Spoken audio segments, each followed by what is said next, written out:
Good morning students. तो आज हम लोग 11th की चैप्टर 8 सेल पढ़ेंगे। हम लोगों ने लास्ट टाइम सेल के बारे में कुछ पढ़ा था कि सेल जो है वो structural and functional unit of life होता है। सेल थ्योरी क्या होती है कि every cell are derive from pre existing cells, और वो दी थी स्लाइडर एंड स्वान ने। उसके बाद डिस्कवरी किसने की थी? तो डिस्कवरी रॉबर्ट हुक ने की थी। ऑब्जर्व किसने किया था? तो एंटोन वॉन ल्यूवेनहॉक ने ऑब्जर्व किया था। उसके बाद हमने टाइप ऑफ सेल पढ़ी थी कि प्रोकैरियोटिक सेल्स क्या होती हैं और प्रोकैरियोटिक सेल्स में क्या क्या कंपोनेंट्स होते हैं कि फ्लैजिला होता है, मीजोसोम होता है, प्लाज्मा मेम्ब्रेन होती है, सेल वॉल होती है और डिफरेंट टाइप के स्ट्रक्चर होते हैं, लाइक राइबोसोम होता है, फेमरी होता है, विलाई होते हैं। तो ये सारे स्ट्रक्चर के बारे में कल हम लोगों ने या लास्ट टाइम हम लोगों ने डिटेल में पढ़ा था। तो आज हम यूकैरियोटिक स्ट्रक्चर यानी कि टाइप 2 जो सेल है उसके बारे में पढ़ेंगे और डिटेल में पढ़ेंगे। तो यूकैरियोटिक सेल जो है, अब आपको हमने बताया था कल की जो प्रोकैरियोट है, तो प्रोकैरियोट कौन से ऑर्गेनिज्म है? जैसे बैक्टीरिया है, तो हमने बैक्टीरिया के बारे में डिटेल में पढ़ा था। तो बैक्टीरिया, साइनोबैक्टीरिया और माइकोप्लाज्मा। तो इसके अलावा बाकी जितने ऑर्गेनिज्म हैं, फॉर एग्जांपल ह्यूमन बींग्स हैं, एनिमल्स हैं, प्लांट्स हैं, दे ऑल आर यूकैरियोटिक। या अगर हम किंगडम सिस्टम की बात करें तो आर.एच. व्हिटेकर ने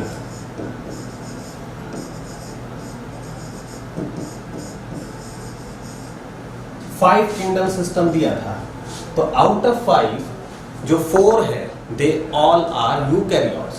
अगर हम 5 की बात करें तो मोनेरा, एक्सेप्ट मोनेरा, सिर्फ यही प्रोकैरियोट है। वो प्रोकैरियोटिक सेल कौन सी है? सिर्फ मोनेरा में जो ऑर्गेनिज्म है, लाइक बैक्टीरिया एंड ब्लूग्रीनेल्गी। इसके अलावा जितने भी किंगडम है, सेकेंड किंगडम आपका आता है फंजाई, सॉरी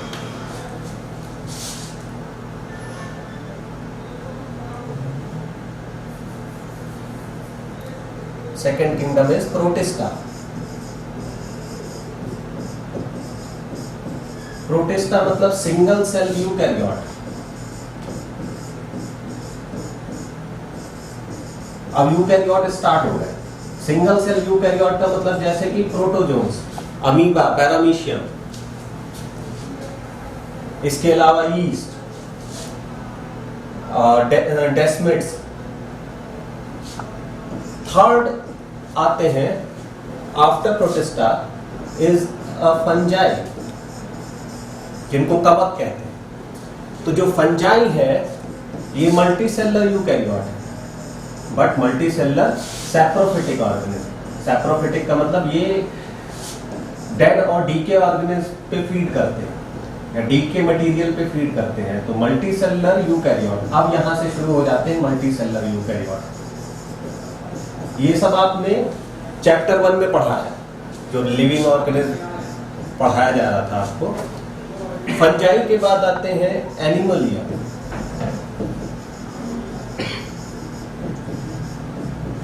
ये भी मल्टी सेलर यूकैरियोट है, but they lack cell wall. क्या नहीं होता इनमें? इनमें सेल वॉल एब्सेंट होती है। Then fifth is Plantae.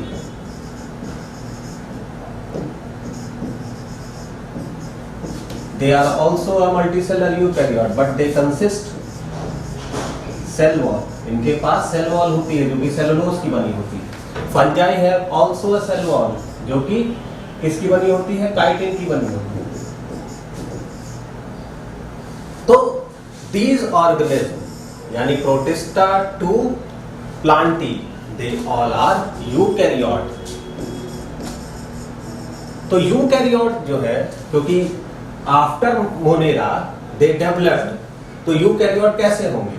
Eukaryote जो है मोस्ट एडवांस टाइप होंगे। अब एडवांस टाइप का मतलब क्या है? एडवांस टाइप का मतलब ये है कि इनके पास न्यूक्लियर मेम्ब्रेन यानी मेम्ब्रेन बाउंड न्यूक्लियस होता है। इसके अलावा मेम्ब्रेन बाउंड सेल ऑर्गेनेल पाए जाते हैं।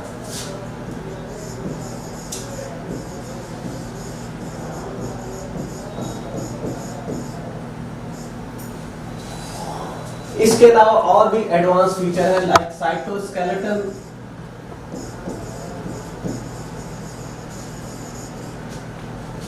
Centriole, micro bodies. तो डिफरेंट स्ट्रक्चर्स जो हैं वो यूकैरियोटिक सेल में पाए जाते हैं जो कि प्रोकैरियोट में एब्सेंट होते हैं। तो अब हम यूकैरियोटिक सेल के बारे में डिटेल में पढ़ेंगे। अब ये हमें समझ में आ गया कि ये ऑर्गेनिज्म जो है ये यूकैरियोट है, और यूकैरियोट में क्या क्या है। यूकैरियोट जो है उनमें न्यूक्लियर मेम्ब्रेन है, वो मेम्ब्रेन बाउंड सेल ऑर्गेनेल रखते हैं, उनमें साइटोस्केलेटन और other structures, microbodies, peroxisomes, lysosomes, ये सब होता है। इसके अलावा अब हम यूकैरियोट की अगर हम बात करें तो यूकैरियोट को जो सेल है यूकैरियोट, इसको दो पार्ट में डिवाइड कर सकते हैं। यूकैरियोटिक सेल जो है ये दो टाइप की हो सकती है, प्लांट सेल और एनिमल सेल। इसको हिंदी में पादप कोशिका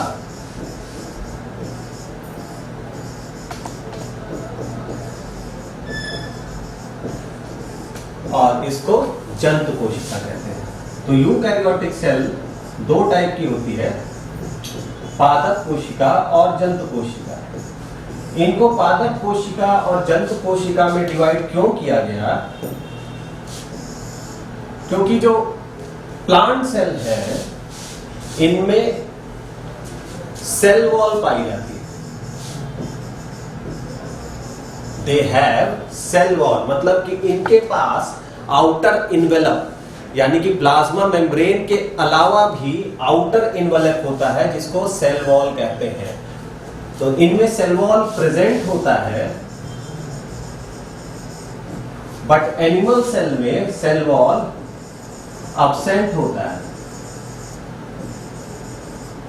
इनमें सेल वॉल नहीं पाई जाती, यानी कि इनकी जो आउटर बाउंड्री होगी, जो लास्ट बाउंड्री है वो क्या है? वो है प्लाज्मा मेम्ब्रेन। लेकिन इनके पास प्लाज्मा मेम्ब्रेन के अलावा एक और आउटर इन्वेलप है जिसको कहेंगे सेल वॉल। इसके अलावा प्लांट सेल के पास प्लास्टिड्स होता है,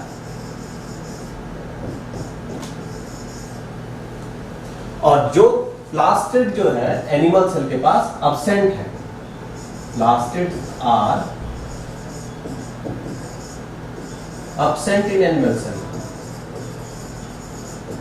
प्लास्टिड का मतलब कि इनके पास पिगमेंट सेल होती हैं, सेल ऑर्गेनेल लाइक क्लोरोप्लास्ट। इनके पास क्या है? इनके पास क्लोरोप्लास्ट होता है। अब सबको पता है कि क्लोरोप्लास्ट जिनके पास होता है वो अपना भोजन स्वयं बनाते हैं, यानी कि they synthesize their own food with the help of photosynthesis. जो प्रोसेस है जिससे फूड प्रिपेयर करते हैं प्लांट, उसको कहते हैं फोटोसिंथेसिस। तो फोटोसिंथेसिस में CO2 और वाटर ये यूटिलाइज होके C6H12O6 बनता है। लेकिन इसके लिए चाहिए क्या? इसके लिए चाहिए क्लोरोफिल।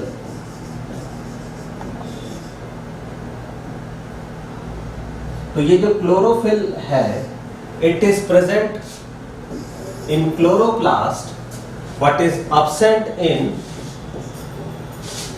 एनिमल सेल, यानी कि animal cell do not synthesize their own food because कि इनके पास क्लोरोप्लास्ट नहीं होता है, क्लोरोप्लास्ट एब्सेंट होता है।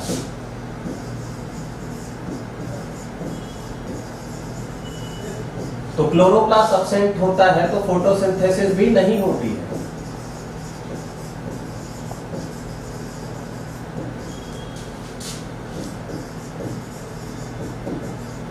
तो फोटोसिंथेसिस नहीं होती है तो ये अपना फूड स्वयं नहीं बनाते हैं, ठीक है। तो इसका मतलब कि ये क्या है? ये हेटेरोट्रॉफिक ऑर्गेनिज्म है।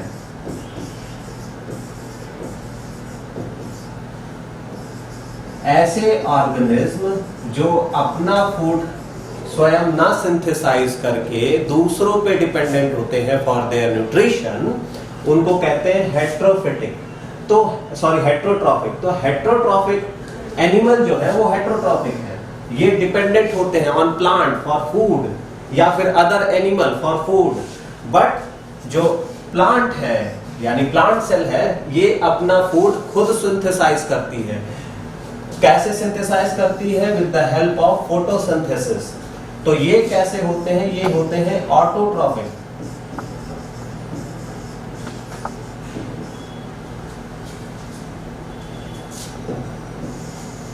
इसके अलावा जो प्लांट सेल है इनमें प्रोमिनेंट वैक्यूल होता है।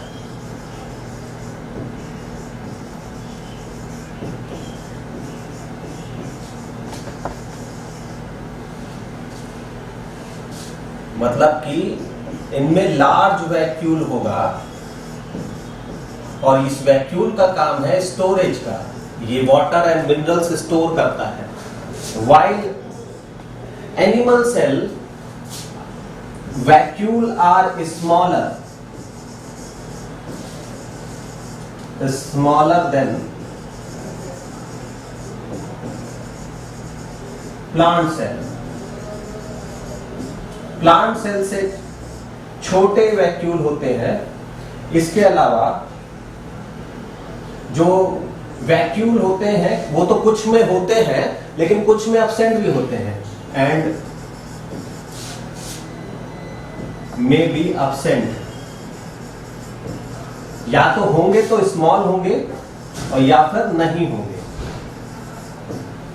तो ये कंडीशन होती है प्लांट और एनिमल सेल में।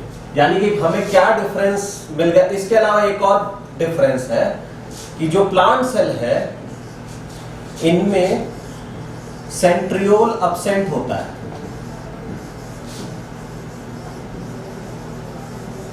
while in animal cell centriole present होता है।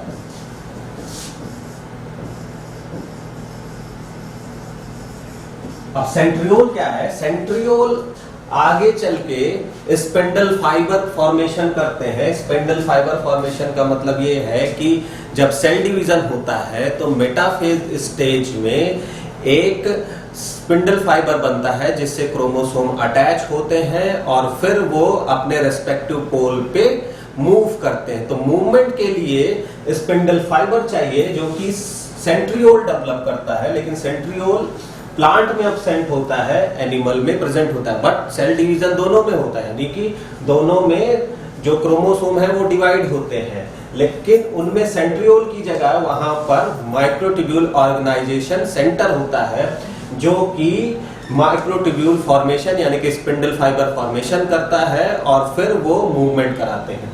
तो इस तरीके से these difference make eukaryotic cell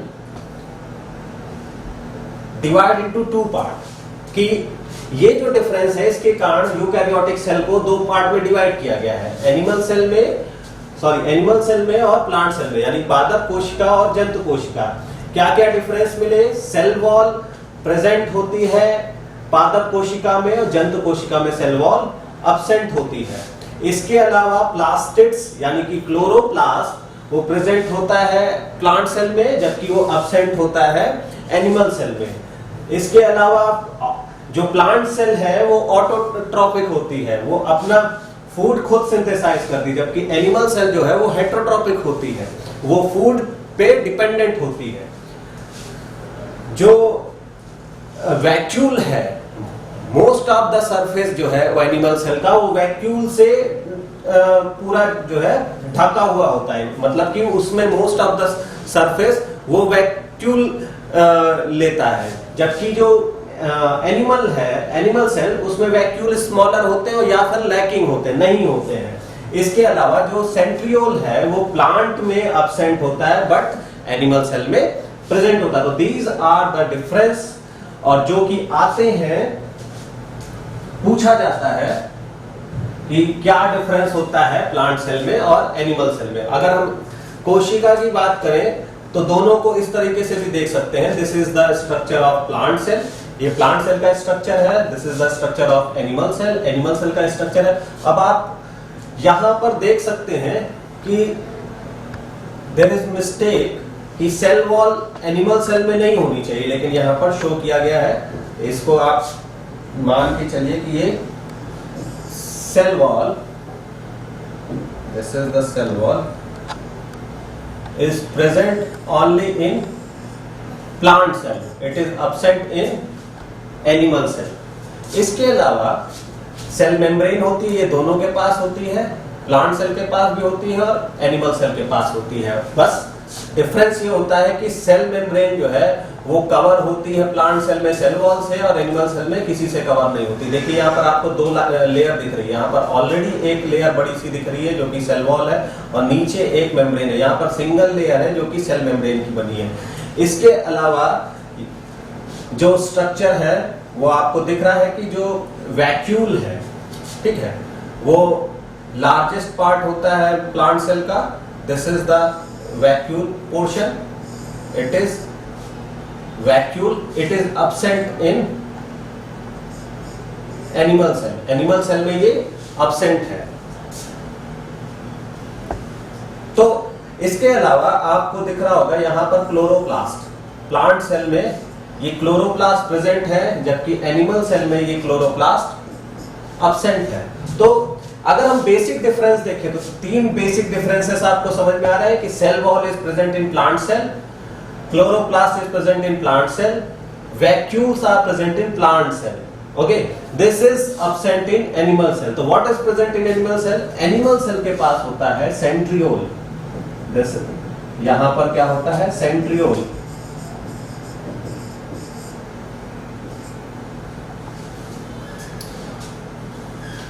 ठीक है।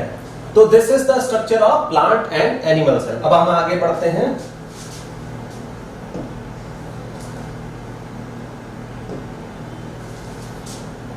तो यूकैरियोटिक सेल में अब हम उसके पढ़ते हैं कंपोनेंट्स, कि कौन कौन से कंपोनेंट्स होते हैं यूकैरियोटिक सेल में।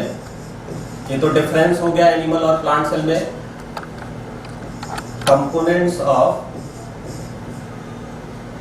यूकैरियोटिक सेल,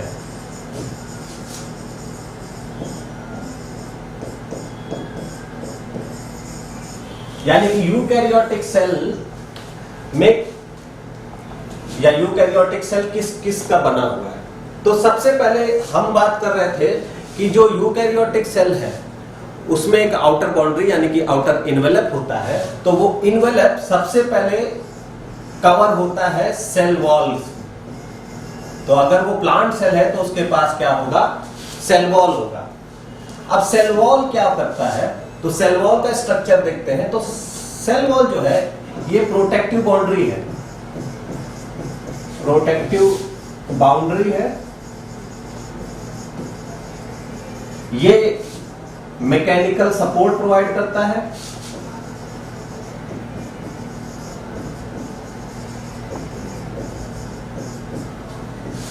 ये मैकेनिकल इंजरी से बचाता है,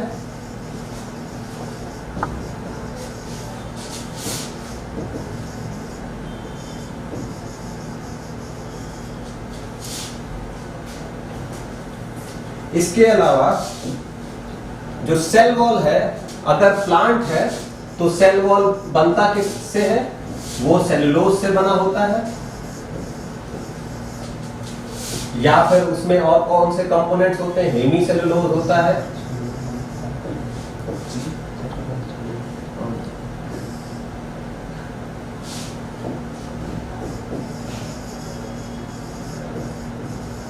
या फिर पैक्टिन होता है।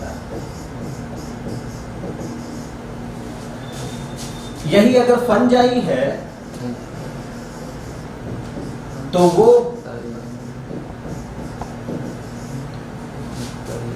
काइटिन का बना होता है। तो ये जितना भी स्ट्रक्चर है, cellulose, hemicellulose, pectin, chitin, it is a polysaccharide. अभी जब बायोमोलिक्यूल पढ़ाया जाएगा आपको तो इसमें बताया जाएगा कि जो कार्बोहाइड्रेट होता है वो 3 पार्ट में डिवाइड होता है, पॉलीसेकेराइड्स, ओलिगोसेकेराइड्स एंड मोनोसेकेराइड्स। तो पॉलीसेकेराइड जो कि मोस्ट कॉम्प्लेक्स स्ट्रक्चर होता है कार्बोहाइड्रेट का, उसमें सेलुलोज, हेमी सेलुलोज, पेक्टिन और काइटिन आते हैं। तो ये स्ट्रक्चर बनाते हैं सेल वॉल को। सेल वॉल के बाद तो ये आपको समझ में आ गया कि सेल वॉल जो बना होता है ये किसका बना होता है, ये सेलुलोज और हेमी सेलुलोज, पेक्टिन का बना होता है अगर प्लांट में है, और अगर वो फंजाई में है तो वो फिर काइटिन का बना होता है। नेक्स्ट आते हैं, जो नेक्स्ट इन्वेलप है, सेकंड इज जनसंपर्क विभाग किधर है भैया? Cell membrane.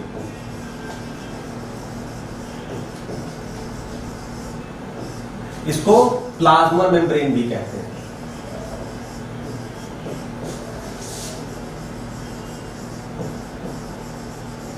या इसको साइटोप्लाज्मिक मेम्ब्रेन भी कहते हैं।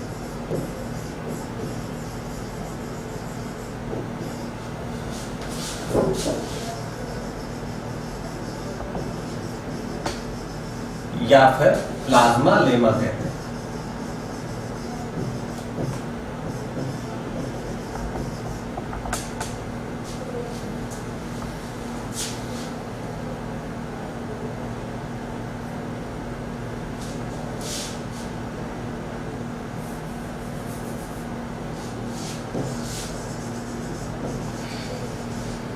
तो ये जो सेल मेम्ब्रेन है ये बहुत इंपॉर्टेंट है, इसके बारे में बात करते हैं। तो सेल मेम्ब्रेन है क्या? तो cell membrane below the cell wall, कि सेल वॉल के नीचे एक मेम्ब्रेन, प्रोटेक्टिव मेम्ब्रेन होती है जो कि सेमी परमिएबल होती है, यानी कि वो पर्टिकुलरली कुछ मॉलिक्यूल के लिए परमिएबल है और कुछ मॉलिक्यूल के लिए इम्परमिएबल है, इसलिए उसको सेलेक्टिव परमिएबल भी कहते हैं। तो सेलेक्टिव परमिएबल या सेमी परमिएबल क्यों है? क्योंकि उनमें पर्टिकुलर बायोमोलिक्यूल होते हैं जो कि अलाउ करते हैं कि कुछ मॉलिक्यूल मूव कर सके, यानी कि स्मॉलर मॉलिक्यूल जो कि अनचार्ज है वो मूव कर सके, नॉन पोलर मॉलिक्यूल, और जो जिन पे चार्ज है यानी कि पोलर मॉलिक्यूल है या फिर लार्ज मॉलिक्यूल है उनको प्रोटेक्ट करते हैं फॉर मूवमेंट के लिए। तो उनके लिए क्या होता है, उनके पास चैनल होते हैं जिसके थ्रू वो मूव करते हैं।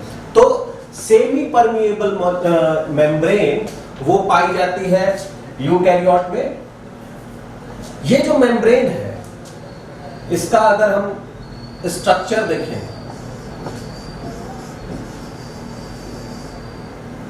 अच्छा स्ट्रक्चर से पहले हम इसके मॉडल की बात करते हैं कि जो मेम्ब्रेन है इसके स्ट्रक्चर पे कई सारे मॉडल दिए गए थे। तो फर्स्ट मॉडल था, it is a sandwich model जो कि डेनियाली एंड डेप्सन ने दिया था।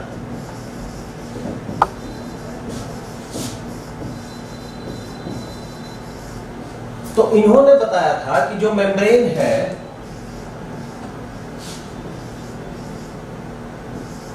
वो लिपिड बाइलेयर की बनी होती है।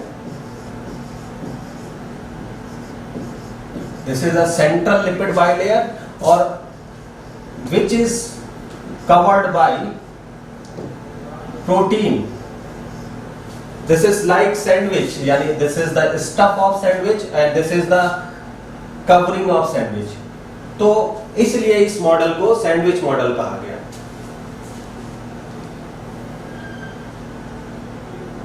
This is a lipid bilayer, lipid bilayer, and this is the external protein.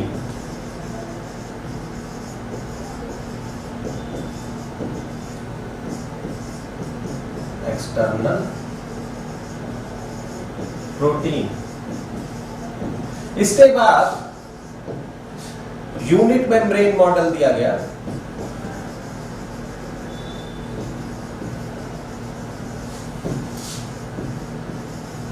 या फिर इसको ट्राई लैमिलर मॉडल कहते हैं।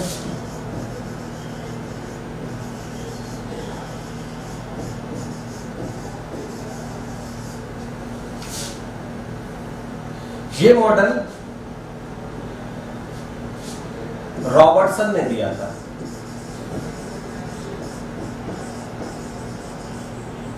इन्होंने बताया था कि lipid bilayer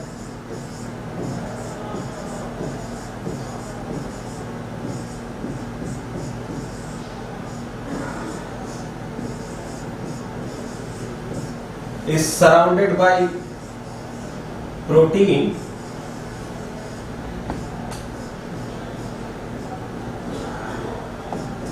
and the membrane thickness is about 75 angstrom. This is the 25 angstrom outer protein and 35 angstrom is lipid bilayer. तो लिपिड बाइलेयर को उन्होंने बताया कि इसकी थिकनेस 35 एंगस्ट्रॉम होती है, वाइल जब प्रोटीन जो दोनों आउटसाइड होती है उनकी 25 एंगस्ट्रॉम होती है। तो टोटल जो है 75 एंगस्ट्रॉम वो थिकनेस होती है मेम्ब्रेन की। इसके बाद थर्ड मॉडल दिया जो कि मोस्ट एक्सेप्टेड मॉडल है, इसको कहते हैं फ्लूइड मोज़ेक मॉडल।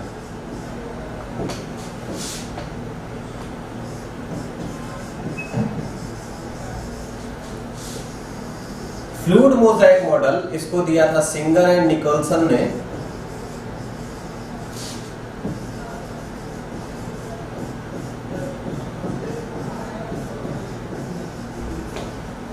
सिंगर और निकोलसन ने बताया था जो मेम्ब्रेन है उसमें जो लिपिड बाइलेयर है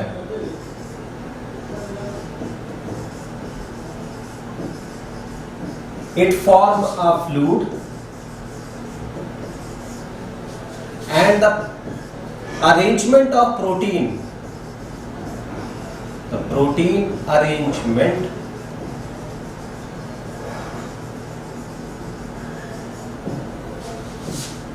in lipid is mosaic manner, मतलब कि वो यूनिफॉर्मली डिस्ट्रीब्यूट ना होके जो है मोज़ेक फॉर्म में है। मोज़ेक का मतलब कि वो डिस्पर्स है। कैसे है? अगर हम स्ट्रक्चर देखें तो this is the structure of membrane. अब देखिए इसमें this is described by Singer and Nicolson.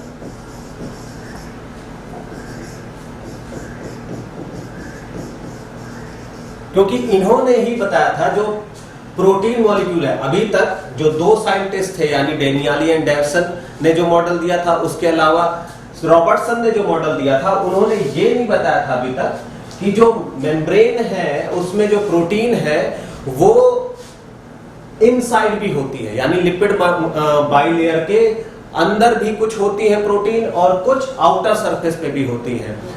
वो ये चीज नहीं बता पाए थे, तो ये चीज बताई थी सिंगर एंड निकोलसन ने। इन्होंने बताया था कि there is a two type of protein.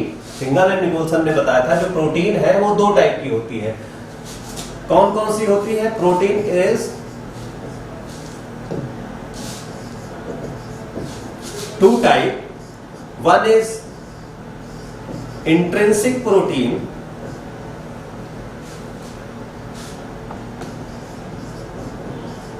और सेकेंड इज एक्सट्रिंसिक प्रोटीन।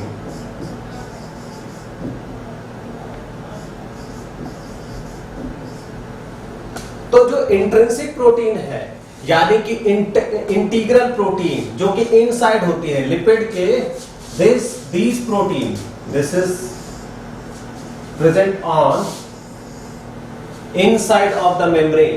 और इसमें भी दो तरीके की प्रोटीन है।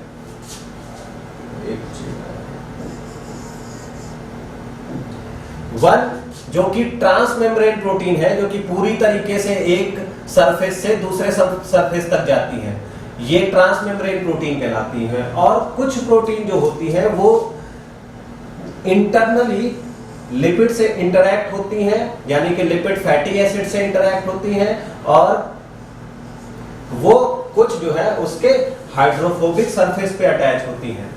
तो ऐसी प्रोटीन जो कि इस तरीके से अटैच होती है, इनको भी इंटीग्रल प्रोटीन कहते हैं। This is also integral protein, this is a integral protein,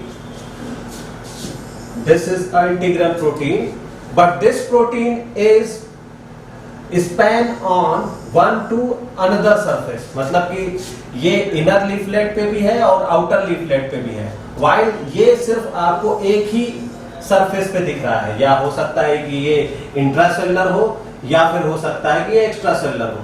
कुछ जो प्रोटीन, जो सरफेस प्रोटीन है, जिनको जो है एक्सट्रिंसिक प्रोटीन यानी पेरिफेरल प्रोटीन कहते हैं, ये सिर्फ और सिर्फ लिपिड हाइड्रोफिलिक सरफेस से अटैच होती है। हाइड्रोफिलिक का मतलब उसके हेड ग्रुप से अटैच होती है, तो ये सरफेस प्रोटीन होती है। तो ये चीजें ये सिर्फ और सिर्फ सिंगर एंड निकोलसन ने बताया था। इन्होंने बताया था कि प्रोटीन जो है वो दो टाइप की है, एक्सट्रिंसिक और इंट्रिंसिक प्रोटीन। तो इंट्रिंसिक प्रोटीन को डिवाइड कर सकते हैं, एक प्रोटीन जो कि लिपिड लिंक प्रोटीन है, और दूसरी प्रोटीन जो है वो ट्रांसमेम्ब्रेन प्रोटीन है।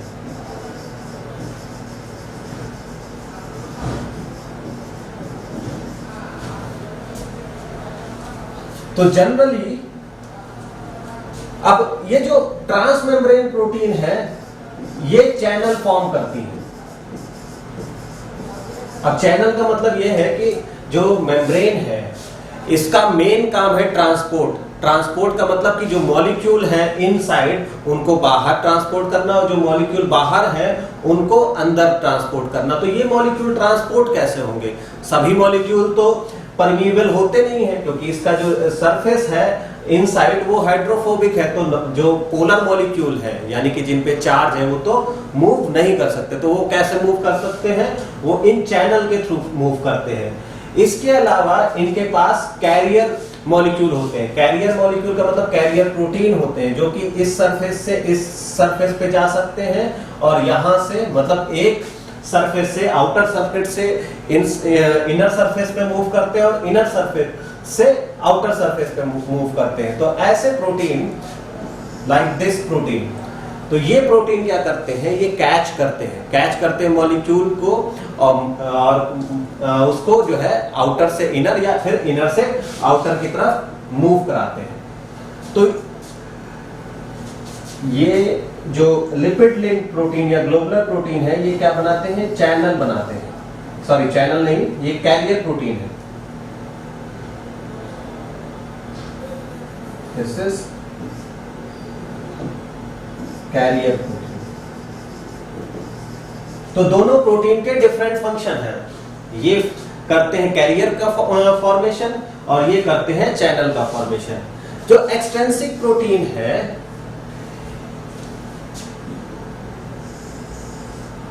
ये सरफेस पे अटैच होती है। तो अब अगर हम इस पूरे स्ट्रक्चर को देखें आउटर सरफेस से, तो आपको ये जो प्रोटीन है वो डिस्पर्सली मतलब आपको यूनिफॉर्मली डिस्ट्रीब्यूट नहीं दिखेगा। कुछ प्रोटीन यहां पर है, कुछ प्रोटीन यहां पर है, कुछ प्रोटीन यहां पर है, कुछ प्रोटीन यहां पर है। तो ये different protein structure different area में है, यानी कि यूनिफॉर्मली डिस्ट्रीब्यूट नहीं है, इसीलिए ये मोज़ेक की तरह दिखते हैं। अब हम बात करते हैं लिपिड की। तो जो लिपिड है, ये तो प्रोटीन हो गया,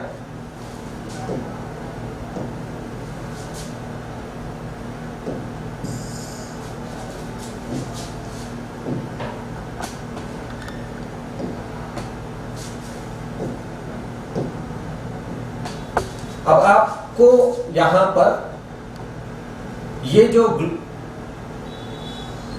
स्ट्रक्चर दिख रहा है, this is the head group of, this is the head group, या आप कह सकते हो इसको head of phospholipid, this is head of phospholipid, और ये जो एरिया है it is tail of phospholipid.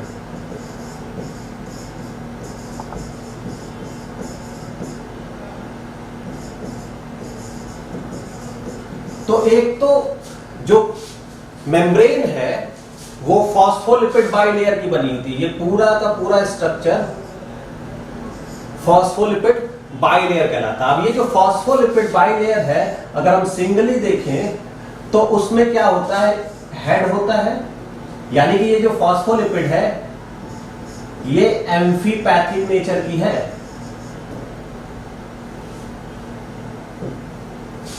Amphipathic, क्योंकि इसमें हाइड्रोफिलिक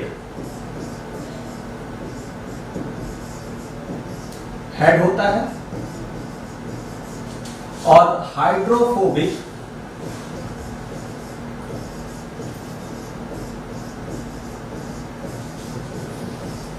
टेल होती है।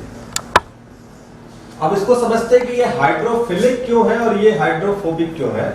हाइड्रोफिलिक हेड है बिकॉज यहां पर फॉस्फेट होता है जिसपे चार्ज होता है, minus charge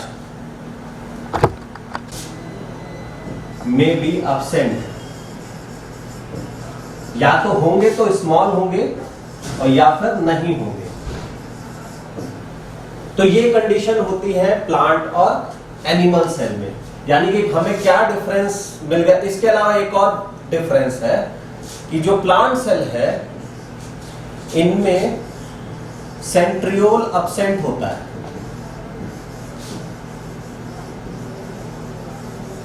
while in animal cell centriole present होता है।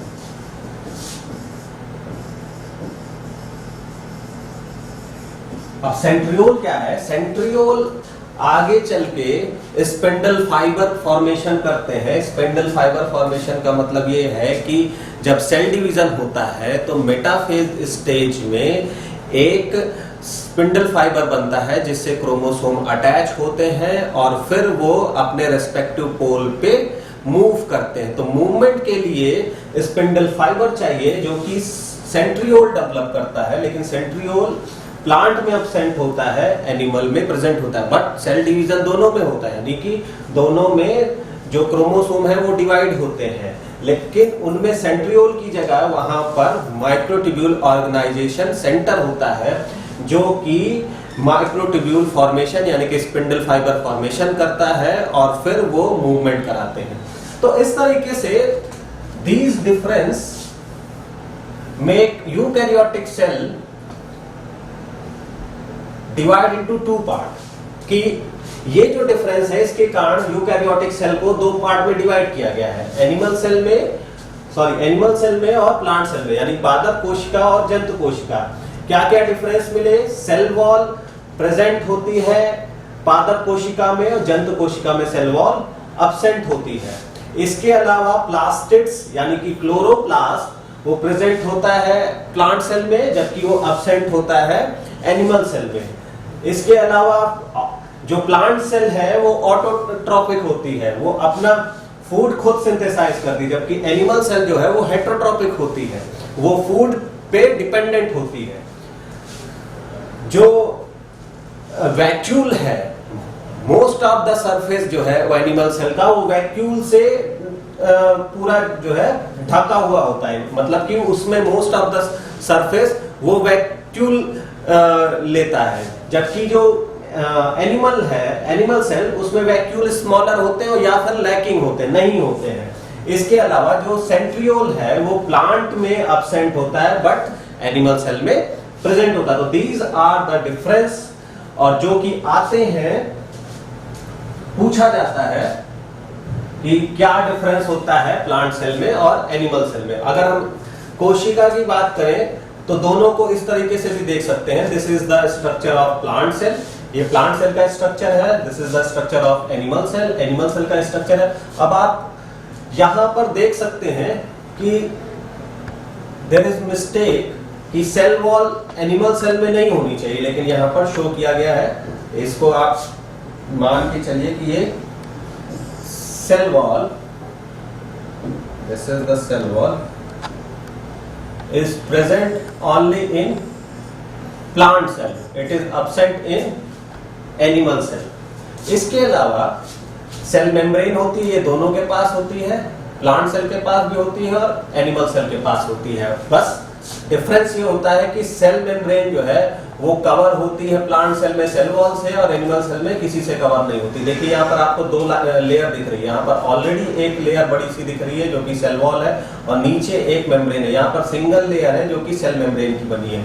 इसके अलावा जो स्ट्रक्चर है वो आपको दिख रहा है कि जो वैक्यूल है, ठीक है, वो लार्जेस्ट पार्ट होता है प्लांट सेल का। This is the vacuole portion, it is vacuole, it is absent in animal cell. Animal cell में ये absent है। तो इसके अलावा आपको दिख रहा होगा यहां पर क्लोरोप्लास्ट, प्लांट सेल में ये क्लोरोप्लास्ट प्रेजेंट है, जबकि एनिमल सेल में ये क्लोरोप्लास्ट absent है। तो अगर हम बेसिक डिफरेंस देखें तो तीन बेसिक डिफरेंसेस आपको समझ में आ रहा है कि cell wall is present in plant cell, chloroplast is present in plant cell, vacuoles are present in plant cell. Okay, this is absent in animal cell. तो what is present in animal cell? Animal cell के पास होता है centriole. this यहां पर क्या होता है? centriole.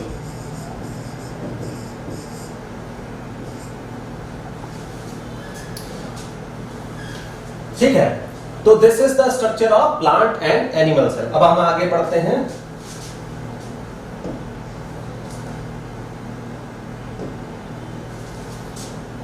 तो यूकैरियोटिक सेल में अब हम उसके पढ़ते हैं कंपोनेंट्स, कि कौन कौन से कंपोनेंट्स होते हैं यूकैरियोटिक सेल में। ये तो डिफरेंस हो गया एनिमल और प्लांट सेल में। कंपोनेंट्स ऑफ यूकैरियोटिक सेल,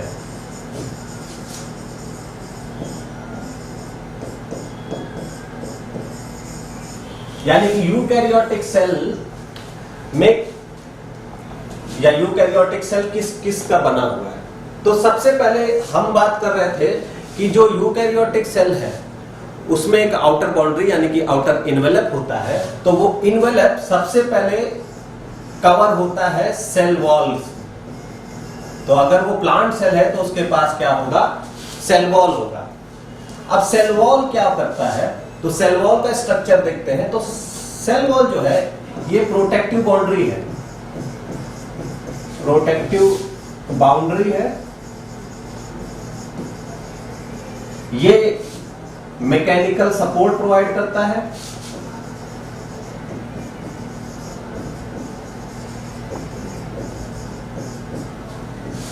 ये मैकेनिकल इंजरी से बचाता है।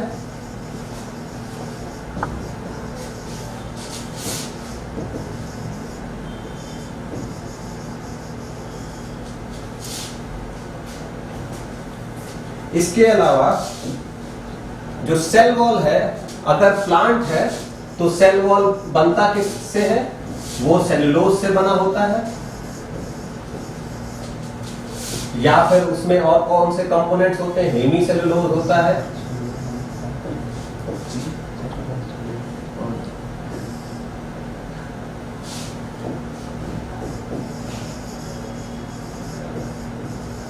या फिर पैक्टिन होता है। यही अगर फंजाई है तो वो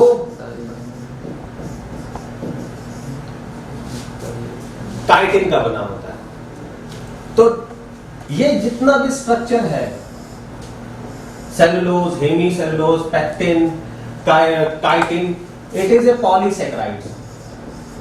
अभी जब बायोमोलिक्यूल पढ़ाया जाएगा आपको तो इसमें बताया जाएगा कि जो कार्बोहाइड्रेट होता है वो 3 पार्ट में डिवाइड होता है: पॉलीसेकेराइड्स, ओलिगोसेकेराइड्स एंड मोनोसेकेराइड्स। तो पॉलीसेकेराइड जो कि मोस्ट कॉम्प्लेक्स स्ट्रक्चर होता है कार्बोहाइड्रेट का, उसमें सेलुलोज, हेमी सेलुलोज, पैक्टिन और काइटिन आते हैं।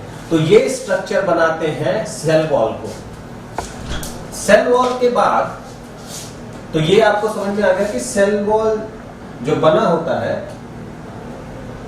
ये किसका बना होता है, ये सेलुलोज और हेमीसेलुलोज पैक्टिन का बना होता है अगर प्लांट में है, और अगर वो फंजाई में है तो वो फिर काइटिन का बना होता है। नेक्स्ट आते हैं, जो नेक्स्ट एनवेलप है सेकंड इज जनसंपर्क विभाग किधर है भैया?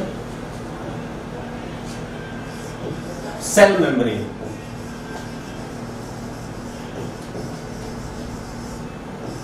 इसको प्लाज्मा मेम्ब्रेन भी कहते हैं।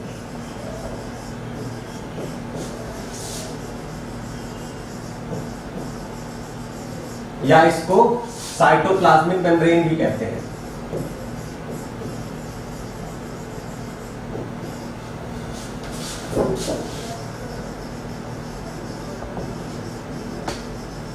या फिर प्लाज्मा लेमा कहते हैं।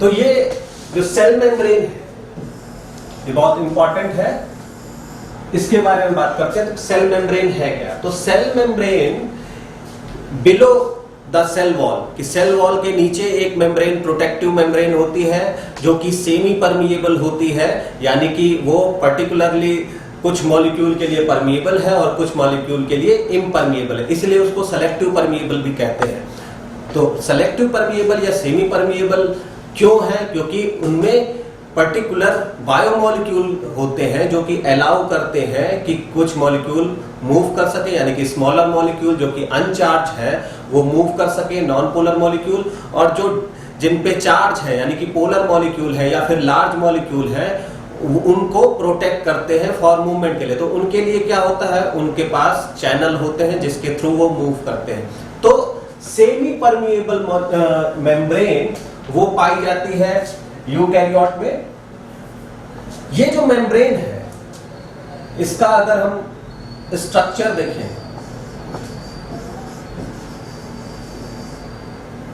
अच्छा स्ट्रक्चर से पहले हम इसके मॉडल की बात करते हैं कि जो मेम्ब्रेन है इसके स्ट्रक्चर पे कई सारे मॉडल दिए गए थे। तो फर्स्ट मॉडल था, it is a sandwich model जो कि डेनियाली एंड डेप्सन ने दिया था।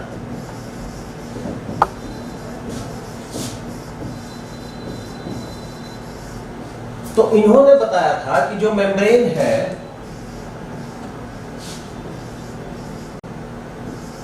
वो लिपिड बाइलेयर की बनी होती है। This is a central lipid bilayer or which is covered by protein. This is like sandwich, यानी this is the stuff of sandwich and this is the covering of sandwich. तो इसलिए इस model को sandwich model कहा गया।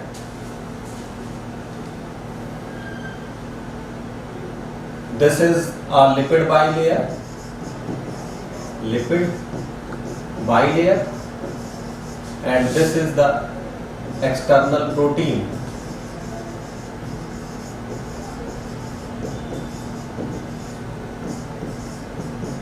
External protein. इसके बाद unit membrane model दिया गया।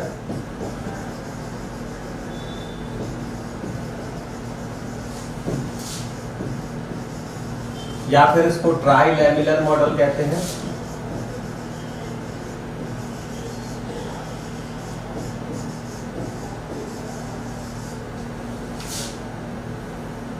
ये मॉडल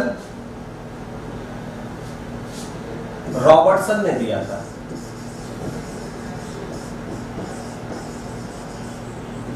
इन्होंने बताया था कि lipid bilayer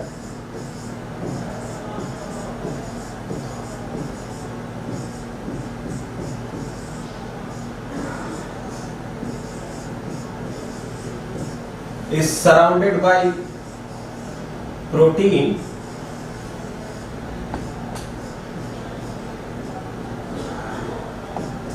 and the membrane thickness is about 75 angstrom. This is the 25 angstrom outer protein and 35 angstrom is lipid bilayer. तो लिपिड बाइलेयर को उन्होंने बताया कि इसकी थिकनेस 35 एंगस्ट्रॉम होती है, वाइल जब प्रोटीन जो दोनों आउटसाइड होती है उनकी 25 एंगस्ट्रॉम होती है। तो टोटल जो है 75 एंगस्ट्रॉम वो थिकनेस होती है मेम्ब्रेन की।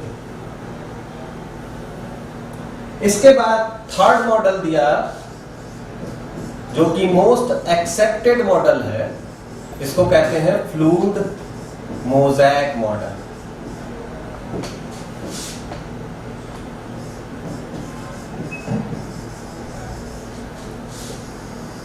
फ्लूइड मोज़ेक मॉडल इसको दिया था सिंगर एंड निकोलसन ने।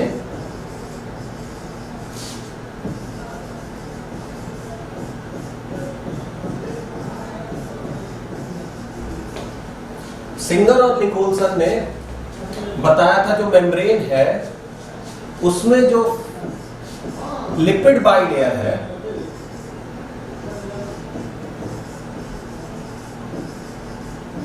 It form a fluid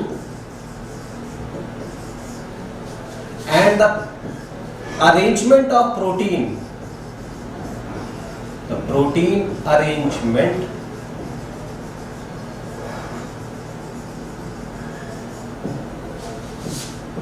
in lipid is mosaic manner, मतलब कि वो यूनिफॉर्मली डिस्ट्रीब्यूट ना होके जो है मोज़ेक फॉर्म में है। मोज़ेक का मतलब कि वो डिस्पर्स है। कैसे है? अगर हम स्ट्रक्चर देखें तो this is the structure of membrane. अब देखिए इसमें this is described by Singer and Nicolson.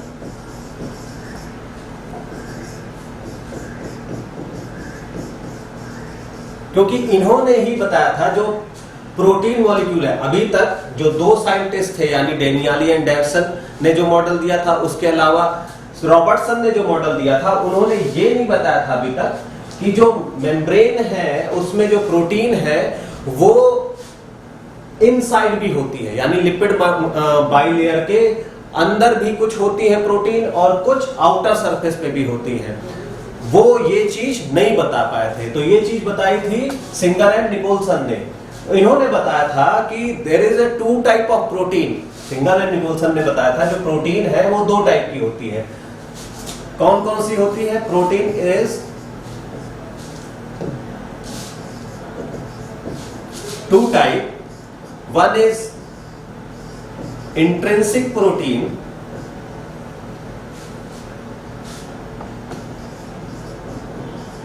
और second is extrinsic protein.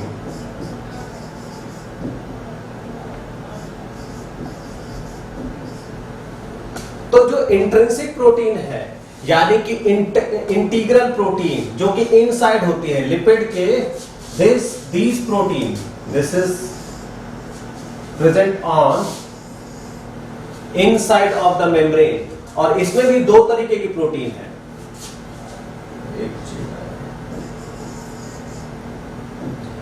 One जो कि ट्रांसमेम्ब्रेन प्रोटीन है जो कि पूरी तरीके से एक सरफेस से दूसरे सरफेस तक जाती है, ये ट्रांसमेम्ब्रेन प्रोटीन कहलाती है। और कुछ प्रोटीन जो होती है वो इंटरनली लिपिड से इंटरैक्ट होती हैं, यानी कि लिपिड फैटी एसिड से इंटरैक्ट होती हैं, और वो कुछ जो है उसके हाइड्रोफोबिक सरफेस पे अटैच होती हैं। तो ऐसी प्रोटीन जो कि इस तरीके से अटैच होती है, इनको भी इंटीग्रल प्रोटीन कहते हैं। This is also integral protein, this is a integral protein, this is a integral protein, but this protein is span on one two another surface, मतलब कि ये इनर लीफलेट पे भी है और आउटर लीफलेट पे भी है, वाइल ये सिर्फ आपको एक ही सरफेस पे दिख रहा है। या हो सकता है कि ये इंट्रासेलुलर हो या फिर हो सकता है कि ये एक्स्ट्रासेलुलर हो। कुछ जो प्रोटीन जो सरफेस प्रोटीन है, जिनको जो है एक्सट्रिंसिक प्रोटीन यानी पेरिफेरल प्रोटीन कहते हैं, ये सिर्फ और सिर्फ लिपिड हाइड्रोफिलिक सरफेस से अटैच होती है। हाइड्रोफिलिक का मतलब उसके हेड ग्रुप से अटैच होती है, तो ये सरफेस प्रोटीन होती है। तो ये चीजें ये सिर्फ और सिर्फ सिंगर एंड निकोलसन ने बताया था। इन्होंने बताया था कि प्रोटीन जो है वो दो टाइप की है, एक्सट्रिंसिक और इंट्रिंसिक प्रोटीन। तो इंट्रिंसिक प्रोटीन को डिवाइड कर सकते हैं, एक प्रोटीन जो कि लिपिड लिंक प्रोटीन है और दूसरी प्रोटीन जो है वो ट्रांसमेम्ब्रेन प्रोटीन है।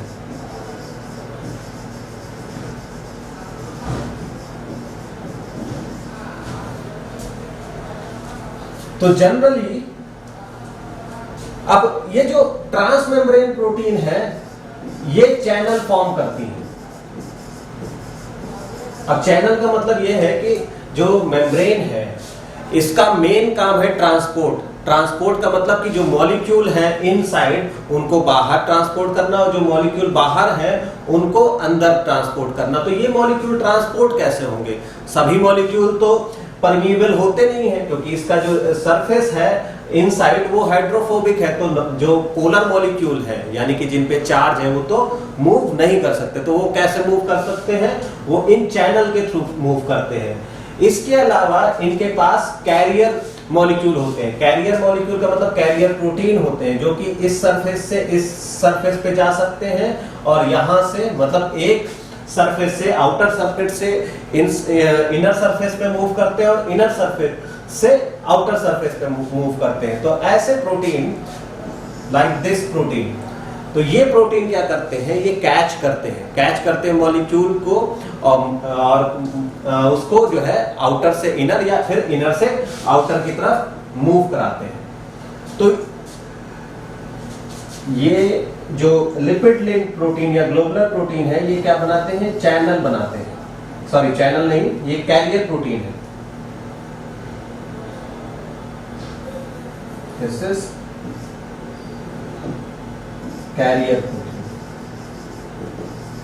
तो दोनों प्रोटीन के डिफरेंट फंक्शन हैं। ये करते हैं कैरियर का फॉर्मेशन और ये करते हैं चैनल का फॉर्मेशन।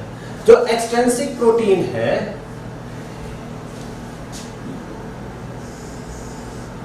ये सरफेस पे अटैच होती है।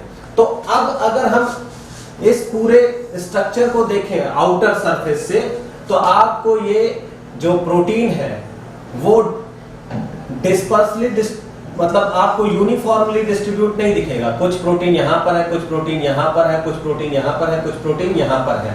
तो ये different protein structure different area में है, यानी कि यूनिफॉर्मली डिस्ट्रीब्यूट नहीं है, इसीलिए ये मोज़ेक की तरह दिखते हैं। अब हम बात करते हैं लिपिड की। तो जो लिपिड है ये तो प्रोटीन हो गया,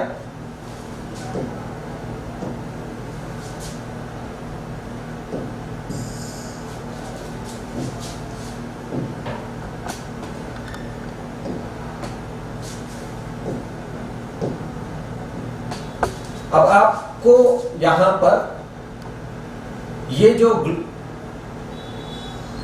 स्ट्रक्चर दिख रहा है, this is the head group of this is the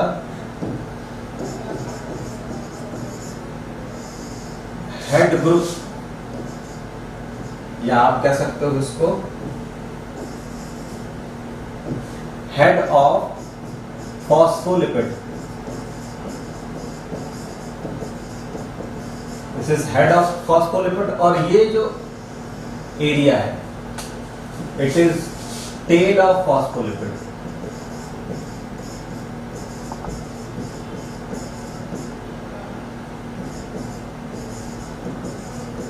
तो एक तो जो मेम्ब्रेन है वो फॉस्फोलिपिड बाइलेयर की बनी होती है। ये पूरा का पूरा स्ट्रक्चर फॉस्फोलिपिड बाइलेयर कहलाता है। अब ये जो फॉस्फोलिपिड बाइलेयर है, अगर हम सिंगली देखें तो उसमें क्या होता है, हेड होता है, यानी कि ये जो फॉस्फोलिपिड है ये एम्फीपैथिक नेचर की है।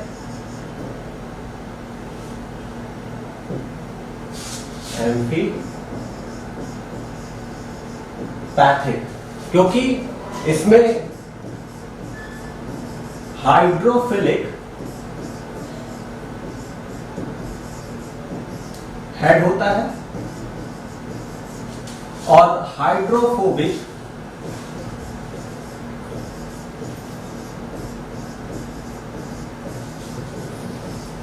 टेल होती है।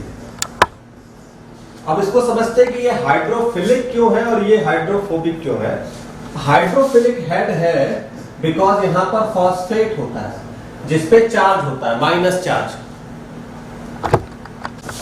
और जो टेल है, ये टेल बनती है फैटी एसिड की, और फैटी एसिड क्या है, अनचार्ज है। तो हाइड्रोफिलिक हेड हाइड्रोफिलिक क्यों है, क्योंकि इसके पास फॉस्फेट है, यानी कि इसके पास चार्ज है। तो चार्ज है तो ये क्या होता है, आयनिक इंटरेक्शन करता है किससे, वाटर मॉलिक्यूल से। लेकिन जो हाइड्रोफोबिक टेल है ये अनचार्ज फैटी एसिड का बना होता है, तो ये हाइड्रोफोबिक स्ट्रक्चर है, यानी कि ये वाटर रिपेल करता है और ये वाटर लविंग है, ये वाटर के साथ इंटरेक्ट नहीं करता है।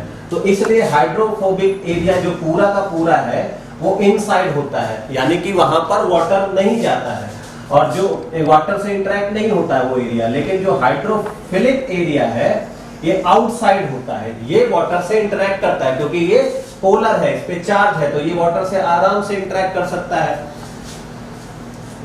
इसके अलावा इसमें आप कुछ और स्ट्रक्चर देख रहे होंगे, कोलेस्टेरॉल। तो ये जो कोलेस्टेरॉल है इट इज ए स्टीरॉइड। एक टाइप तो आपने देख लिया कि जो लिपिड है ये फॉस्फोलिपिड होते हैं, इसके अलावा स्टीरॉइड होते हैं। स्टीरॉइड में क्या, कोलेस्टेरॉल होता है। ये हम बात कर रहे हैं किसकी, ये हम बात कर रहे हैं फैट और लिपिड की। तो फैट और लिपिड में क्या क्या क्या होते हैं, एक तो फॉस्फोलिपिड हो गया कि पूरा का पूरा जो इनर सेंट्रल लेयर है वो फॉस्फोलिपिड की बनी होती है। दूसरा क्या होते हैं, कुछ स्टेरॉइड्स होते हैं, जनरली कोलेस्टेरॉल होते हैं। इसके अलावा कुछ लिपिड जो है वो लिंक्ड होते हैं, यानी कि वो लिंक्ड होते हैं किससे, वो लिंक्ड होते हैं कार्बोहाइड्रेट से। तो जो कार्बोहाइड्रेट से लिंक होते हैं उनको ग्लाइकोलिपिड कहते हैं। उसी तरीके से कुछ कार्बोहाइड्रेट प्रोटीन से भी लिंक होते हैं। दिस इज,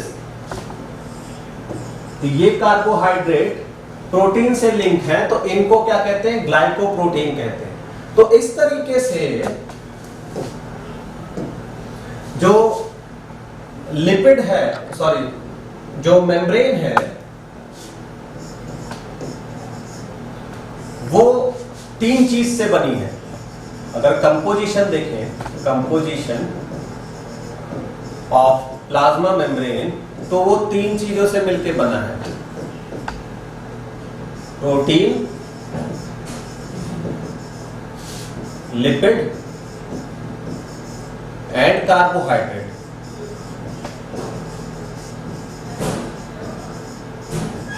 अगर हम रेशियो देखें तो प्रोटीन और लिपिड अप्रॉक्सीमेटली 50 के रेशियो में होते हैं, कि ये 50-50% है। उसके अलावा जो कार्बोहाइड्रेट है ये करीब 1:5 के रेशियो में होते हैं, 1:5%। अब ये 50-50% का मतलब ये है कि जो प्रोटीन है ये लार्जर होते हैं लिपिड से, जबकि नंबर ऑफ लिपिड मॉलिक्यूल ज्यादा होते हैं। नंबर ऑफ लिपिड मॉलिक्यूल ज्यादा होते हैं, बट जो इनका साइज होता है कम होता है, इसलिए प्रोटीन और लिपिड का जो रेशियो होता है अप्रॉक्सीमेटली सेम होता है। ठीक है, तो हमने क्या पढ़ा कि जो प्रोटीन होती है वो दो टाइप की होती है, एक एक्सटेंसिव या फिर इसको पेरिफेरल प्रोटीन कहते हैं, और दूसरी प्रोटीन होती है इंट्रिंसिक या इसको कहते हैं इंटीग्रल प्रोटीन।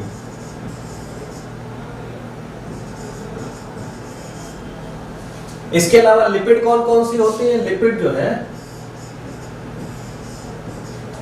फॉस्फोलिपिड होती है,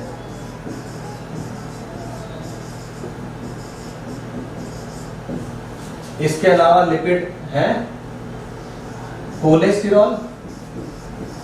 कोलेस्टेरॉल का मतलब स्टेरॉइड होते हैं। इसके अलावा स्फिंगोलिपिड होती है।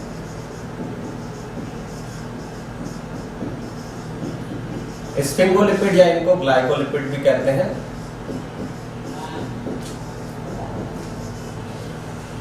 वाइल जो कार्बोहाइड्रेट है ये दो तरीके की होती है।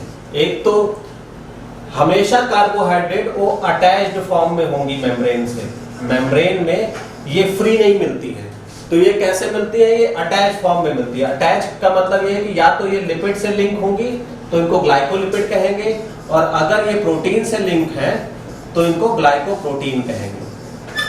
तो कार्बोहाइड्रेट दो तरीके का मिलता है, या तो वो ग्लाइकोप्रोटीन होगा या फिर वो ग्लाइकोलिपिड होगा, और जनरली ये सरफेस पे मिलते हैं। और इनका काम क्या है? इनका काम है सिग्नलिंग कराना या रिकॉग्निशन, सेल सेल रिकॉग्निशन का काम होता है इनका।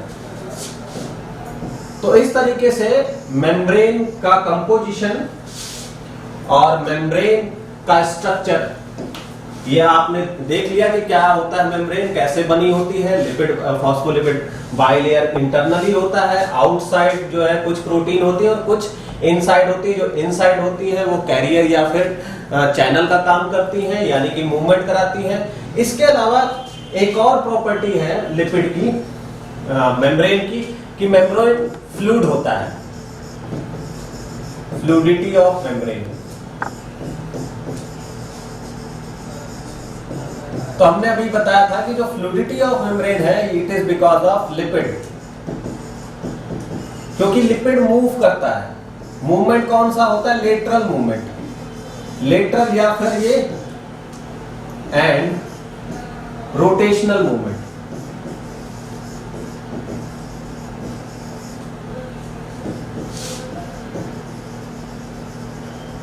कि ये जो लिपिड है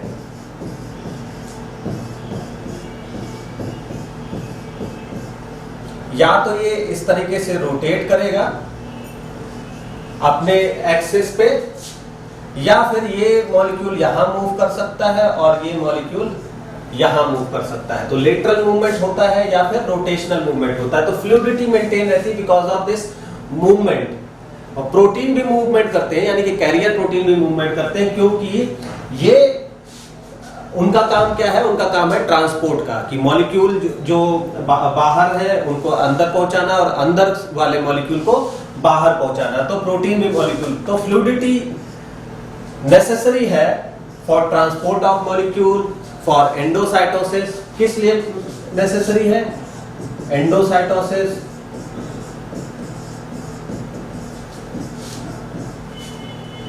इसके अलावा जो है सेल सेल इंटरेक्शन,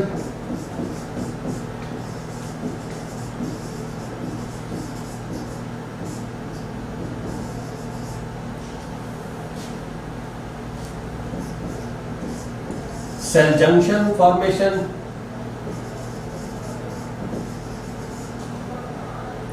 और ट्रांसपोर्ट। तो इसके लिए फ्लूइडिटी चाहिए, जो कि मेम्ब्रेन के पास होती है because of this lateral and rotational movement of lipid and protein. अब मेम्ब्रेन के बाद आते हैं, मेम्ब्रेन हमें पता चल गई कि मेम्ब्रेन जो है अब आते हैं अदर कंपोनेंट्स। अब हम एंडोमेम्ब्रेन सिस्टम की बात करेंगे। प्लाज्मा मेम्ब्रेन के बाद एंडोमेम्ब्रेन सिस्टम।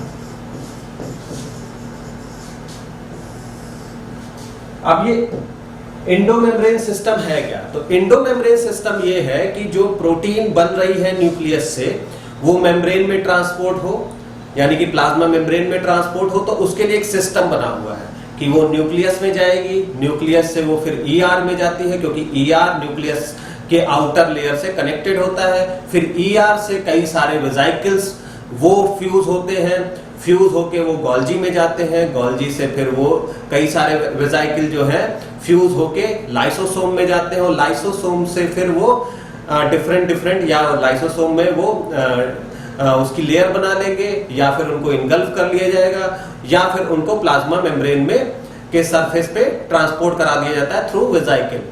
तो ये सिस्टम एक बना हुआ है जिसको एंडोमेम्ब्रेन सिस्टम कहते हैं, जो कि कोऑर्डिनेटेड होता है, कोऑर्डिनेट होता है डिफरेंट टाइप के सेल ऑर्गेनेल से। तो वो जो सेल ऑर्गेनेल जो इसमें कोऑर्डिनेट होते हैं उनको एंडोमेम्ब्रेन सिस्टम का पार्ट कहते हैं। तो उसमें सबसे पहले आता है एंडोप्लाज्मिक रेटिकुलम।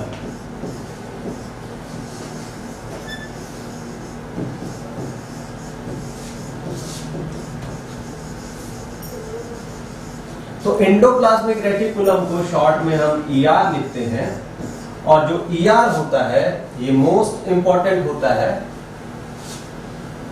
ये दो टाइप का होता है, on the basis of their surface, कि उनका सरफेस कैसा है। तो अगर उनका सरफेस रफ है तो वो रफ एंडोप्लाज्मिक रेटिकुलम कहलाते हैं, और अगर उनका सरफेस स्मूथ है तो उसको स्मूथ एंडोप्लाज्मिक रेटिकुलम कहते हैं। इसको हिंदी में अंतःद्रवी जालिका कहते हैं।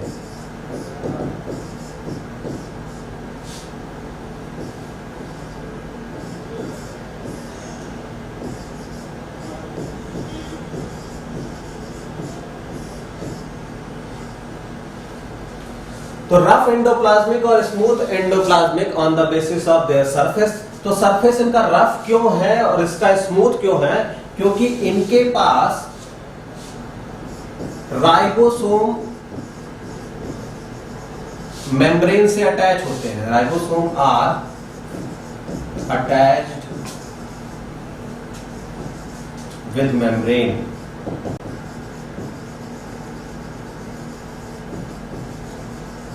तो रफ एंडोप्लाज्मिक का मतलब कि वो एंडोप्लाज्मिक रेटिकुलम जिनके पास राइबोसोम है, और स्मूथ एंडोप्लाज्मिक रेटिकुलम जिसमें राइबोसोम अब्सेंट होता है।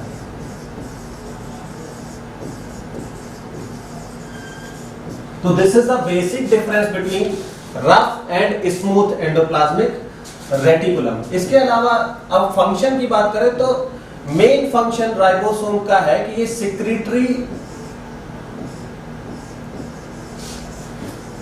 नेचर का होता है, यानी कि सिक्रीटरी प्रोटीन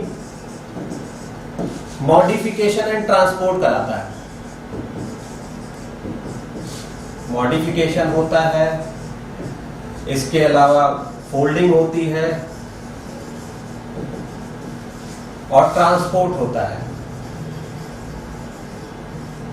तो मेन काम रफ एंडोप्लाज्मिक का है कि सिक्रीटरी प्रोटीन फॉर्म को मॉडिफाई करना, जो प्रोटीन न्यूक्लियस से बन रही है, न्यूक्लियस से फिर ईआर में आ रही है, और ईआर में उसको मॉडिफाई और फोल्ड करके फिर वापस वेसिकल से उसको ट्रांसपोर्ट कराया जाता है। इसके अलावा फॉस्फोलिपिड फॉर्मेशन होता है,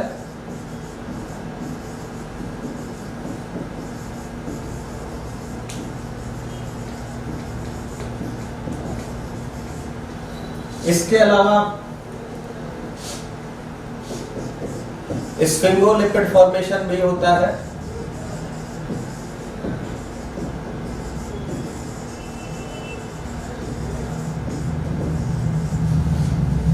तो ये फंक्शन हो गए rough endoplasmic reticulum. Smooth endoplasmic reticulum का क्या फंक्शन है? तो जो स्मूथ एंडोप्लाज्मिक रेटिकुलम है इसका मेन फंक्शन है स्टीरॉयड्स फॉर्मेशन। जो स्टीरॉयड यानी कि कोलेस्टेरॉल फॉर्मेशन हो रहा है, वो होता है इसमें। इसके अलावा डिटॉक्सिफिकेशन इनमें होता है। डिटॉक्सिफिकेशन का मतलब है कोई ड्रग है या कोई पॉइजन हमने गलती से ले लिया तो वो डिटॉक्सिफाई यहां होगा, क्योंकि वो इनसॉल्युबल होता है, उसको सॉल्युबल कराया जाता है कहां पर, स्मूथ एंडोप्लाज्मिक रेटिकुलम में, और डिटॉक्सिफाई किया जाता है उसके लिए यहां पर यहां होता है साइटोक्रोम P450 इसके पास होता है, ठीक है। तो ये डिटॉक्सिफिकेशन। तो इस तरीके से अगर आप नेचर देखें तो नेचर के हिसाब से जो स्टेरॉइड क्योंकि फॉर्म कर रहा है तो मैक्सिमम ये कहां पे पाए जाएंगे, टेस्टिस में पाए जाएंगे, क्योंकि वहां पर स्टेरॉइड फॉर्मेशन होता है, यानी कि ओवरी में पाए जाएंगे, यानी कि जो गोनेट्स है वहां पर मैक्सिमम जो है ये स्मूथ एंडोप्लाज्मिक। इसके अलावा डिटॉक्सिफिकेशन हो रहा है, यानी कि लीवर एंड किडनी में पाए जाएंगे, लीवर एंड किडनी में। तो they are most abundant in testis and ovary and liver and kidney. तो this is the endoplasmic reticulum. और एंडोप्लाज्मिक रेटिकुलम इनको क्यों कहते हैं, क्योंकि इनमें नेटवर्क लाइक स्ट्रक्चर होते हैं। नेटवर्क लाइक स्ट्रक्चर का मतलब ये है कि ये बनते तो न्यूक्लियस से ही है, तो न्यूक्लियस से इस तरीके से कई सारे नेटवर्क लाइक स्ट्रक्चर बनते हैं। अभी तो मेरा क्लास नहीं हुआ तो थोड़ा सा लेट सही है। इस तरीके से इसमें अगर राइबोसोम अटैच है मेरा केमिस्ट्री होगा फिर आपका होगा। तो ये जो अटैच एरिया है ये रफ एंडोप्लाज्मिक रेटिकुलम कहलाता है, और जो स्मूथ एरिया है जहां पर राइबोसोम अटैच नहीं है इनको एसईआर कहते हैं, ठीक है। तो this is the structure of endoplasmic reticulum. Now the ER के बाद आता है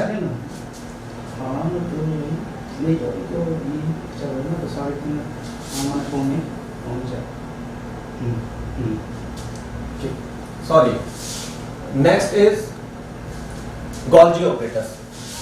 तो आप स्ट्रक्चर देखिए गोल्जी ऑपरेटस का। तो गोल्जी ऑपरेटस में कई सैक लाइक वेजाइकल्स होती हैं, ठीक है। ये फ्लैटेंड भी हो सकती हैं और स्फेरिकल भी हो सकती हैं।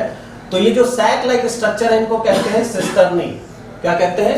सिस्टर्नी। इसमें 3 पोर्शन होते हैं।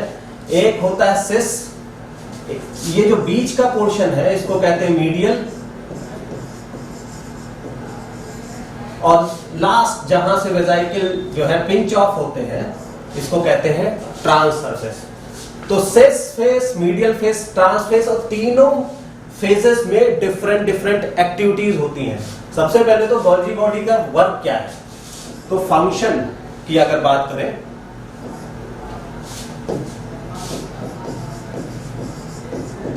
तो इसका मेन फंक्शन है, ये भी सिक्रीटरी प्रोटीन जो है उसका फर्दर मॉडिफिकेशन एंड ट्रांसपोर्ट होता है। इसमें मॉडिफिकेशन एंड ट्रांसपोर्ट। इसके अलावा इसका मेन काम है जो ग्लाइकोलिपिड्स होती हैं या स्फिंगोमाइलिन है, ये यहां पर सिंथेसाइज होती हैं। तो ग्लाइकोलिपिड, स्फिंगोमाइलिन, इसकी सिंथेसिस यहां पर होती है। इसके अलावा जो मेम्ब्रेन पॉलीसेक्राइड्स हैं, यानी कि मेम्ब्रेन की जगह सेल वॉल के जो पॉलीसेक्राइड है, सेल वॉल पॉलीसेक्राइड्स हमने अभी बताया था कौन कौन से, जैसे कि सेलुलोज, हेमी सेलुलोज और पैक्टिन, इनका फॉर्मेशन यहां पर होता है। तो ये बेसिक फंक्शन है गोल्जी ऑपरेटस के। Golgi apparatus sac like sac होता है, फ्लैटेंड सैक होते हैं, 3 फेजेस होते हैं, सिस होता है, मीडियल होता है, ट्रांस होता है। सिस फेज जो कि ईआर के नजदीक होता है, यहां ईआर है समझ लीजिए, ठीक है। तो वो फेज जो कि ईआर से कनेक्टेड होता है, वो सिस फेस कहलाता है। तो ईआर के जो वेजाइकिल है वो यहाँ आके फ्यूज होते हैं, ठीक है, और यहाँ के जो वेजाइकिल है यानी कि ट्रांस से जो निकलते हैं वो ट्रांस से मीडियल में जाते हैं और मीडियल से फिर ईआर में जाते हैं। तो ये एक पूरा का पूरा एक चैनल है जो इसके थ्रू ये जो है ट्रांसपोर्ट होते हैं। अब यहां से जो सिक्रेटरी वेजाइकिल है यानी कि ये जो वेजाइकिल है ये फर्दर आगे जाएंगे। आगे कहां जाएंगे? ये जाएंगे लाइसोसोम, यानी कि जो लाइसोसोम की प्रोटीन है वो भी यही बनाते हैं, यानी कि उनको यहां से होके गुजरना पड़ेगा। नेक्स्ट आते हैं, तो अब इसके बाद आता है लाइसोसोम।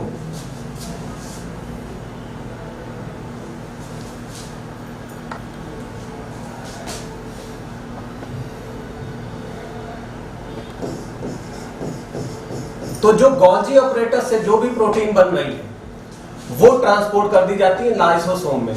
लाइसोसोम ये सिंगल मेम्ब्रेन बाउंड ऑर्गेनेल है, सिंगल मेम्ब्रेन बाउंड ऑर्गेनेल।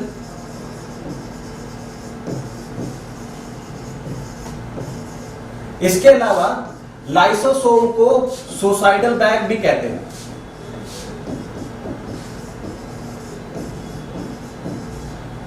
क्यों कहते हैं सुसाइडल बैग? बिकॉज जो भी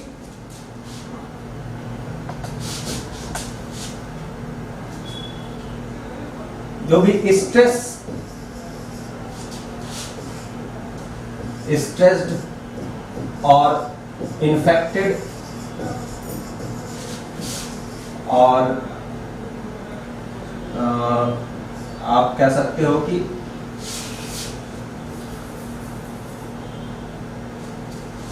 इन्फेक्टेड सेल्स है, दे आर लाइज्ड,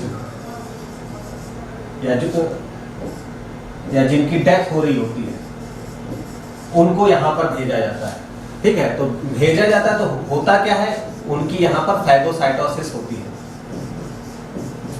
उनकी फैगोसाइटोसिस होगी, उनको इनगल्फ किया जाएगा और उनकी लाइसिस की जाएगी। अब लाइसिस होती कैसे है?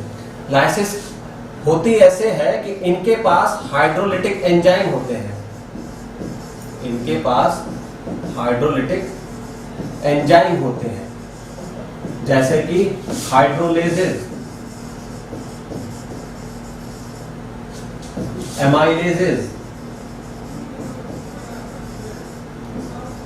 Lipases, proteases. तो ये एंजाइम जो है ये क्या करते हैं, ये कार्बोहाइड्रेट को डाइजेस्ट करते हैं, लाइपेज जो है ये फैट को डाइजेस्ट करते हैं, प्रोटीएज जो है प्रोटीन को डाइजेस्ट करते हैं, और यही तीन चीजों से कोई भी लिविंग ऑर्गेनिज्म बना होता है। तो कोई भी लिविंग सेल जो है अगर वो डेड हो रही है तो उसको यहाँ पर फैगोसाइटाइज करके, मतलब उनकी फैगोसाइटोसिस करके उनको क्या किया जाता है, उनको लाइज्ड करवा दिया जाता है। तो हाइड्रोलिटिक एंजाइम के अलावा इसका फीचर क्या है कि ये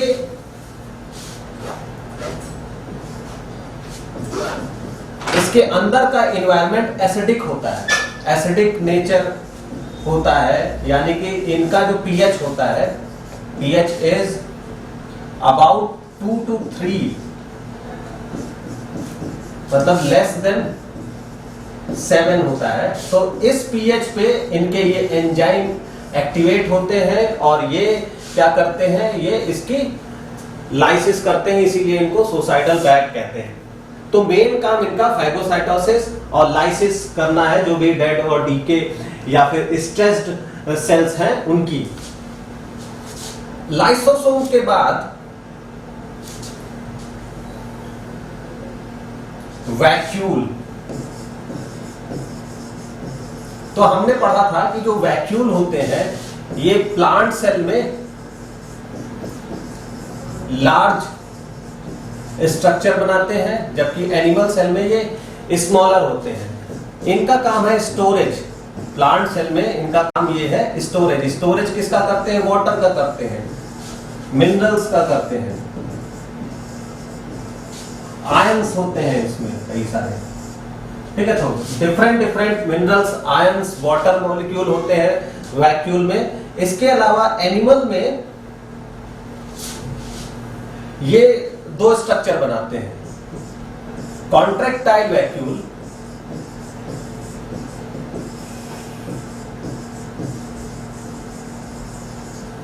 और फूड वैक्यूल। क्या बात है।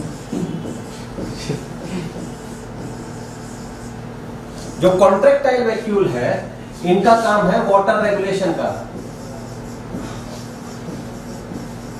जो अमीबा है, पैरामीशियम है, like this is the amoeba, इसके पास सिंगल कॉन्ट्रैक्टाइल वैक्यूल होता है। अगर हम बात करें पैरामीशियम की, दिस इज द पैरामीशियम, और इसके पास डबल कॉन्ट्रैक्टाइल वैक्यूल होते हैं।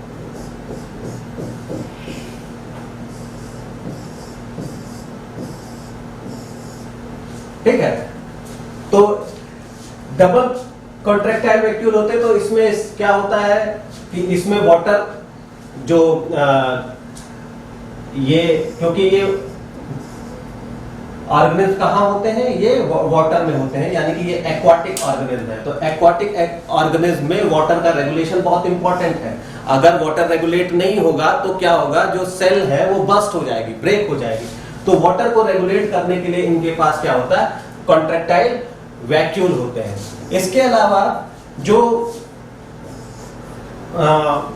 अमीबा एंड पैरामीशियम है, इनके पास फूड वैक्यूल भी होते हैं। फूड वैक्यूल का मतलब ये है कि ये कोई भी प्रे है उसको जब इनगल्फ करते हैं तो उसके ऊपर एक वैक्यूल का फॉर्मेशन करते हैं। इस वैक्यूल से फिर आगे चल के लाइसोसोम फ्यूज होगा तो फैगोलाइसोसोम बना लेता है, और ये फैगोलाइसोसोम अपने जो लाइसोसोम है ये अपने एंजाइम यहाँ पर रिलीज करेगा। रिलीज करने के बाद इसकी लाइसिस होगी, और लाइसिस होने के बाद इसको बाहर भेज दिया जाता है। तो ये फूड वैक्यूल जो है जिसके थ्रू ये फूड इनटेक करते हैं।